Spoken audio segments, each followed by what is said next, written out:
ದಕ್ಷಿಣ ಕನ್ನಡ ಜಿಲ್ಲೆಯ ಬಂಟ್ವಾಳ, ಮಂಗಳೂರು ಸುತ್ತಮುತ್ತ ಸೋಮವಾರದಂದು ಬೆಳಗ್ಗೆ ಮಳೆಯಾಗಿದೆ. ಉಡುಪಿ ಜಿಲ್ಲೆಯ ಪಡುಬಿದ್ರೆ ಮತ್ತು ಇತರ ಭಾಗಗಳಲ್ಲಿ ಮಳೆ ಬಿದ್ದಿದೆ. ಸೋಮವಾರ ಬೆಳಗ್ಗೆ ಮೋಡ ಕವಿದ ವಾತಾವರಣವಿತ್ತಾದರೂ ಮಧ್ಯಾಹ್ನ ಉರಿ ಬಿಸಿಲಿನಿಂದಾಗಿ ಉಷ್ಣಾಂಶ ಹೆಚ್ಚಾಯಿತು. ಗ್ರಾಮೀಣ ಭಾಗದಲ್ಲಿ ಈ ಮಳೆ ಕೃಷಿಕರಿಗೆ ತಮ್ಮ ತೋಟಗಳಿಗೆ ನೀರು ಒದಗಿಸುವ ಕೆಲಸವನ್ನು ವಾರದ ಮಟ್ಟಿಗೆ ಹಗುರ ಮಾಡಿದೆ. ಆದರೆ ಬೇಸಿಗೆ ಕಾಲವಾದ್ದರಿಂದ ಮಳೆ ಬರಲಿಕ್ಕಿಲ್ಲ ಎಂದು ನಂಬಿ ಅಂಗಳದಲ್ಲಿ ಅಡಿಕೆ ಒಣಗಿಸಿದ್ದ ಕೃಷಿಕರಿಗೆ ಈ ಮಳೆ ನಷ್ಟ ತಂದಿದೆ. ಒಣಗಿಸಲು ಹಾಕಿದ ಅಡಿಕೆಯ ಸಿಪ್ಪೆ ನೀರು ಹೀರಿಕೊಳ್ಳೋದ್ರಿಂದ ಅಡಿಕೆ ಹಾಳಾಗುತ್ತದೆ. ಅಂತಹ ಅಡಿಕೆಗೆ ದರ ಕಡಿಮೆ. ಕೆಲವೆಡೆ ಮುಂಜಾನೆ ಮಳೆ ಸುರಿದುದರಿಂದ ಕೃಷಿಕರಿಗೆ ಅಡಿಕೆ ಮಳೆ ನೀರಿನಿಂದ ರಕ್ಷಣೆ ಒದಗಿಸಲು ಅದನ್ನು ಬೇರೆಡೆಗೆ ಸ್ಥಳಾಂತರಿಸುವುದಕ್ಕೂ ಸಮಯ ಸಾಲದಂತಾಯಿತು. ಮಳೆ ಬಿದ್ದುದರಿಂದ ಬೆಳಗ್ಗೆ ಸ್ವಲ್ಪ ಕಾಲ ತಂಪಿನ ವಾತಾವರಣವಿತ್ತು. ಆದರೆ ಮಧ್ಯಾಹ್ನದ ವೇಳೆಗೆ ಮತ್ತೆ ವಾತಾವರಣದಲ್ಲಿ ಉಷ್ಣಾಂಶ ಹೆಚ್ಚಿತು.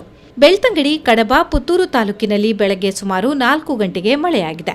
ಕಡಬ ತಾಲೂಕಿನ ರಾಮಕುಂಜ, ನೆಲ್ಯಾಡಿ, ಸವಣೂರು ಭಾಗದಲ್ಲಿ ಉತ್ತಮ ಮಳೆ ಬಿದ್ದ ಬಗ್ಗೆ ವರದಿಯಾಗಿದೆ. ಕೆಲವು ತೋಟಗಾರಿಕಾ ಬೆಳೆಗಳಿಗೆ ಈ ಅಕಾಲಿಕ ಮಳೆಯಿಂದ ಹಾನಿಯಾಗಿದೆ.